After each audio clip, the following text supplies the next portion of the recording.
So I wanted to share a video. There's in Shar B'Tachon by it's from Chovos HaLevavos Duties of the Heart. In the appendix number 2. This is like the 4th portal of 10 treatises. So by Rabbeinu Bachya, appendix number 2, it says 4 steps to success. 1, make a resolution of desire. 2, calculate the total amount of money needed for expenses. 3, pray for divine mercy that God send him or you or me his kindness and blessing. And 4, only then prepare a financial channel that's compatible to earn this sum. In appendix 2, it also says that in Devarim, which is Deuteronomy 15:18, it says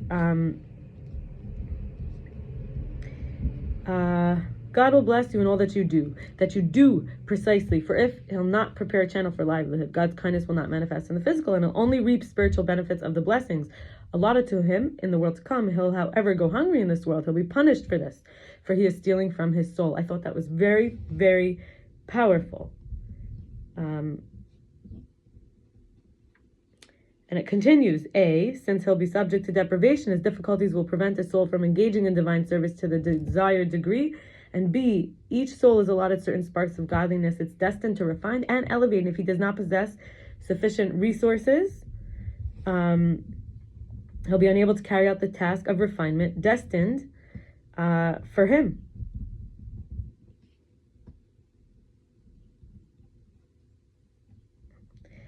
And this is from Rabbi Eliyahu Tauger, Lessons in Derech Mitzvosecha, Volume 1, Sichos in English. On Instagram, there's a site that's called The Secure Relationship. Not a site, like an account that's called The Secure Relationship. And she says, feeling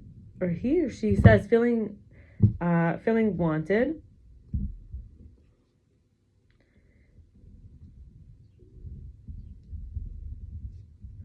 is an attachment need. So physical touch and affection, compliments, times of undivided attention, arranging time together, emotional sharing and support, making time for sex, ways to show your partner that you or I want them. Morgan Pommels, who's a couples trauma therapist, says your partner has to be able to make mistakes without you using it as evidence of their inability to love you. You can punish your partner or you can create healthy and secure love, but you cannot have both. What if your partner doesn't need to be saved by you? Your partner's pursuits is not a demand for perfection, it's a plea for participation. You cannot expect your partner not to trigger you, but you can work to face those triggers together. Is this harming you or is this uncomfortable for you? Your worth is not measured by your ability to win over the unavailable. Your triggers are an invitation for your partner to know you more deeply, not a reason for them to love you less. And what are each of you willing to change within yourself in order to make this relationship work? This is a couples trauma therapist. So safety and security here. So here we talked about security in finances, and we talked about resources, and in relationships, and in blessings so far. And I think there's like 2 big portions left. There's one small thing I'll add. Simple measures that connect with the all, with reality, for me, has been be around other people. There's godliness in people. If my own godliness is not working for me, or go for a walk in nature. My nature. I connect with my nature.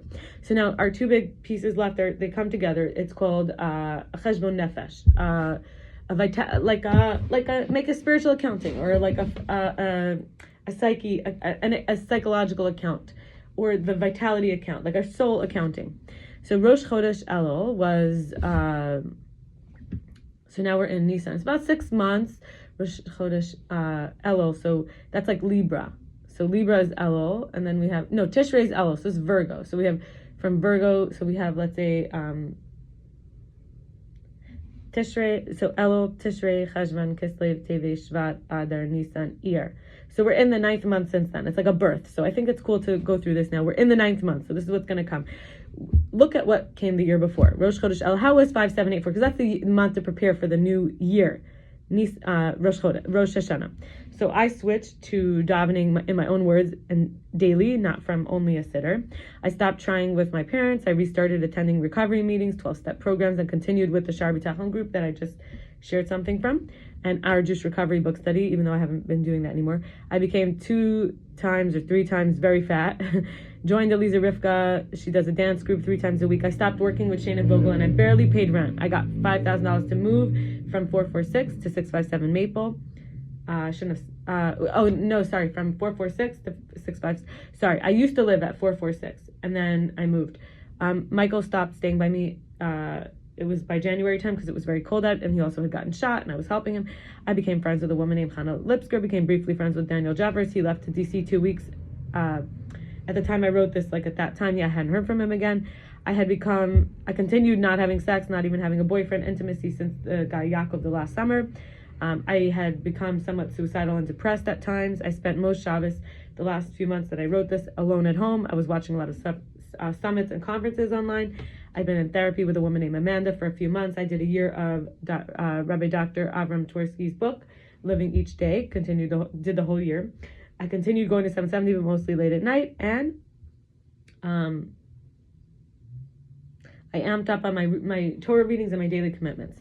Then we had to do Rosh Chodesh El for the year to come. So that was the year before, 8 months ago, looking at the year before. Now, looking at the year to come, which is, we're already 8 months in. There's 4 more months till it's finished. So getting closure, what were my plans? To get closure in my beliefs, whether I trust the oral Torah or not. I'm working on it.